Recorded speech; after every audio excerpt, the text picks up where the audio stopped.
Okay, so Jacek asked me to talk about how to get software projects funded. So I'm not going to talk about what XLDB is or why it's a good idea or any of the development philosophy. You've heard enough of that in the previous talks. I'm going to talk mostly about money.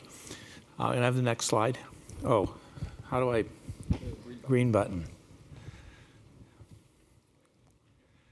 So XLDB is a scalable array DBMS.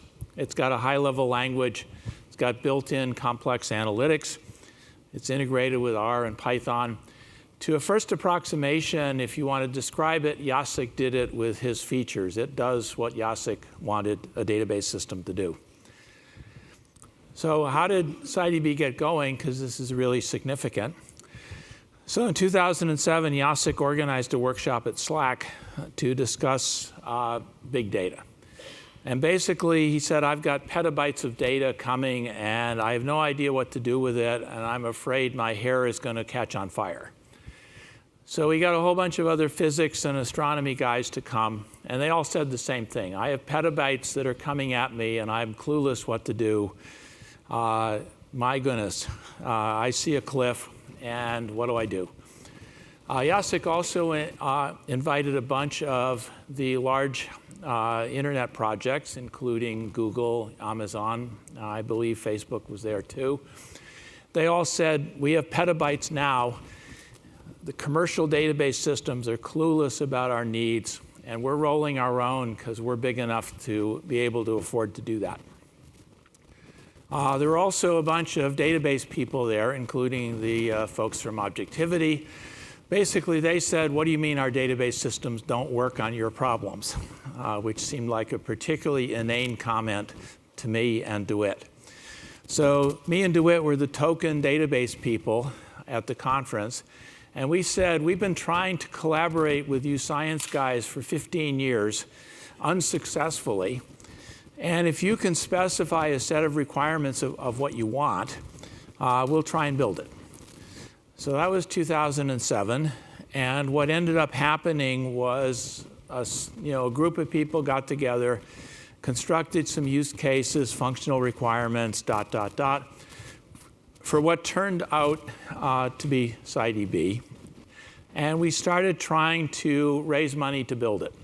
And that was in mid to late 2008. And that was me and another guy and a business guy named Andy Palmer. So the first thing was to say, well, we don't want to be beholden to the venture capitalists. So we'll see if some industry people will put up the money to build this. So we approached Google. We approached eBay. ...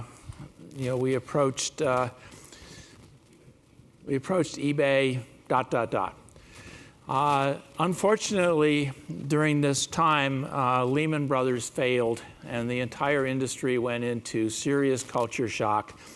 And that was the end of any possibility of industry funding. So the next thing was, well, we tried foundation funding. So we approached the Gates Foundation and a bunch of other foundations. We could not get any of those people to bite, so that failed. So the third strategy was, well, why don't we see if we can get NSF to fund this? Unfortunately, if you're going to build a complete database system as opposed to just pieces of one, which is what you've heard in most of the previous talks, having built several of these before, you need a whole bunch of money. And I was unwilling to start doing anything unless we could raise $5 million. Well, NSF is really a difficult sell if you want $5 million for infrastructure. They love to put up money for research, and that's not infrastructure. So anyway, during this process, we got a pickup team of volunteers to start building. So that was 2009. And the default strategy at the end of the day was to go get venture capital funding, which happened in 2010. And development started for real. That wasn't our first choice for funding XLDB, but that was the only avenue that would actually put up some money. In my experience, it is extremely difficult to build commercial quality DBMS software with a pickup team. because grad students and or postdocs are not very good software developers, especially ones that come from non-computer science disciplines. So every academic prototype I've ever built has been completely rewritten during the commercialization process, and that was built by computer science folks. And most of the people doing your kinds of projects are not as sophisticated as the people who've built my prototypes. So nobody wants to build the boring stuff. And then you have the problem with the ugly stuff, which is testing, customer support, documentation. All of that stuff is stuff nobody wants to do. And then there's a huge, huge, huge problem with project management. You can't hardly build a database system with 2 or 3 people. I mean, I'm delighted that XRoot can build something in 2 years with 3 people. I've never seen a database system built with that small a team.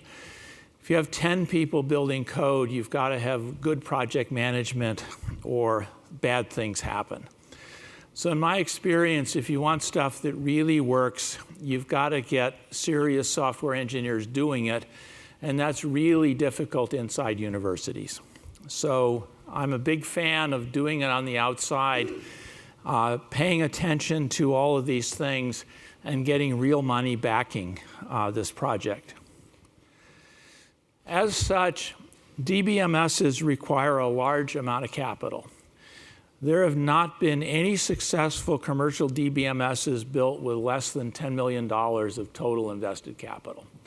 So if you're thinking about going into the database business, as Jacek clearly is, just think through how costly this is going to be, and you better have somebody with deep pockets behind you. The nice thing about venture capitalists is they will put up more money after the first $5 million runs out. So think about how you're going to fund it downstream. DBMSs are hard. They're very hard. It takes several years for a company to build a robust, fully functional database product and business. Now, Jacek faces a political problem with NSF. NSF would rather see him use robust, commercial, bad software and put his immature stuff on top of it, rather than run an immature database system like SciDB. So it just takes a while. SciDB is sort of in year 4, and our product's getting pretty good, but it still has some rough edges.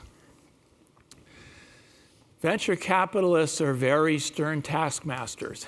Don't enter into a relationship with a venture capitalist lightly. They will hold your feet to the fire.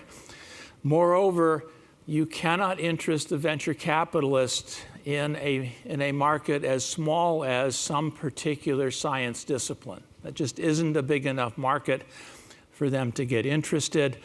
So they want to swing for the fences. So you've got to have something that has much broader appeal than something that will work for a particular science discipline. You guys all have to realize that in aggregate, science is a $0 billion market. You've said so several times that you don't have any money. That's a big problem. Commercial infrastructure is expensive, and the only way you're going to get good underpinnings behind your various systems is to try and get together and bet on a few things. You've heard a disparate set of stuff this afternoon. My advice to you is bet on a smaller collection of stuff. In addition, I think the big web properties are always in a make versus buy decision. They will invariably make because they are at that kind of scale. So I think Facebook and Google and others are making a very rational decision to build versus buy. This is straight economics. And I guess the other thing is I'm a huge fan of open source systems. I think all future system software is going to be open source. The legacy products that are in the market today, are from a different era. SciDB is an open source system. I think this is how things are going to go in the future. So I would encourage any of you not to invest in anything that's proprietary software. I have 6 seconds left. Thank you very much.